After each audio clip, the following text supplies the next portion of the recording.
حضرت علی علیہ السلام کا روزہ۔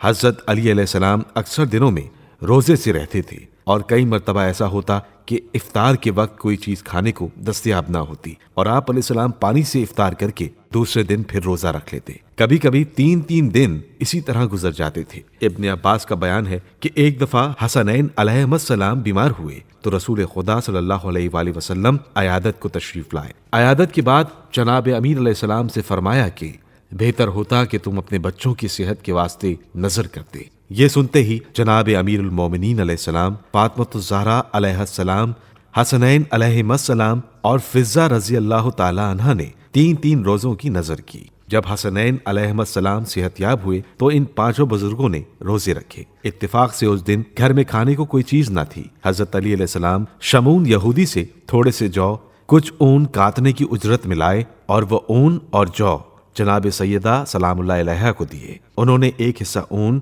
اسی روزے کی حالت میں کاٹا اور اس کے بعد جو کا ایک حصہ چکی میں پیس کر 5 روٹیاں پکائیں۔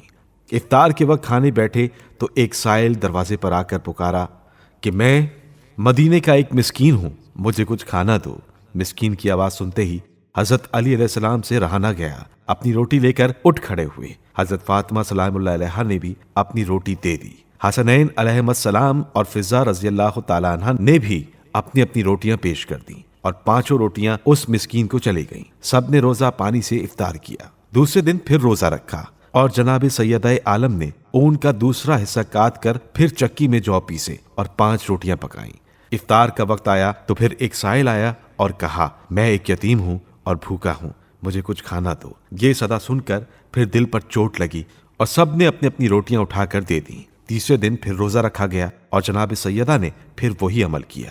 افطار کرنا ہی چاہتے تھے کہ دروازے پر ایک سائل نے آواز دی، میں ایک قیدی ہوں، مجھے کچھ کھانے کو دو۔ اللہ رے سخاوت! پھر سب نے اپنی اپنی روٹیاں اسے دے دیں۔ آج بھوک سے سب کا حال غیر تھا۔ رحمت الہی جوش میں آئی اور سورہ دہر آپ حضرات کی شان میں نازل ہوا۔ حضرت رسول خدا صلی اللہ علیہ وآلہ وسلم پر وہی نازل ہوئی کہ جناب سیدہ علیہ السلام کے گھر جاؤ اور ہمارے خاص بندوں کی حالت دیکھو۔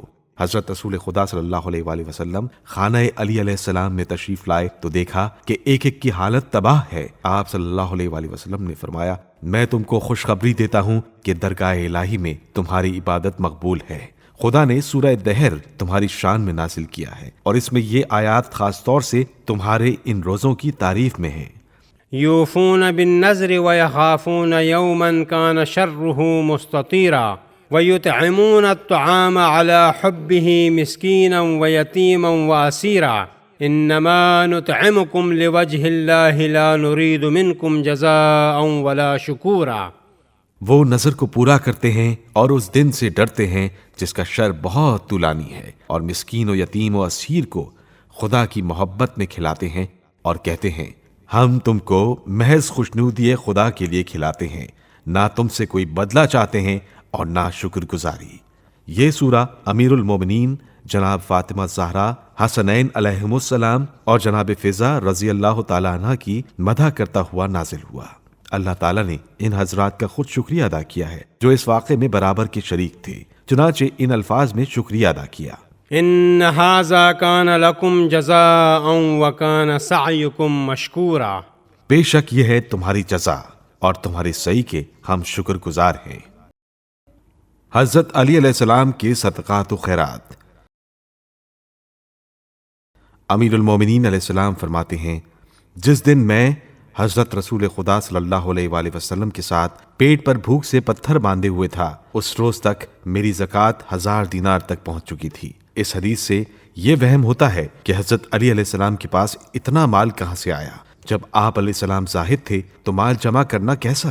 بظاہر اس کا مطلب یہ ہے کہ جب سے میرے ہاتھ میں مال آیا ہے، اگر وہ مجموعی حیثیت سے آج تک میرے پاس ہوتا تو اس کی زکوٰۃ اس قدر ہوتی، یا آپ علیہ السلام کی مراد وہ اوقاف ہیں جنہیں آپ نے وقف کیا تھا۔ حضرت علی علیہ السلام صدقہ دینے کو بہت محبوب رکھتے تھے۔ آپ علیہ السلام علل اعلان بھی دیتے تھے اور خفیہ طور پر بھی، رات کو بھی دیتے اور دن کو بھی۔ اکثر ایسا ہوتا تھا کہ مال غنیمت میں سے جو حصہ آپ کو ملتا تھا، سب کا سب فقراء و مساکین کو خیرات کر دیتے تھے۔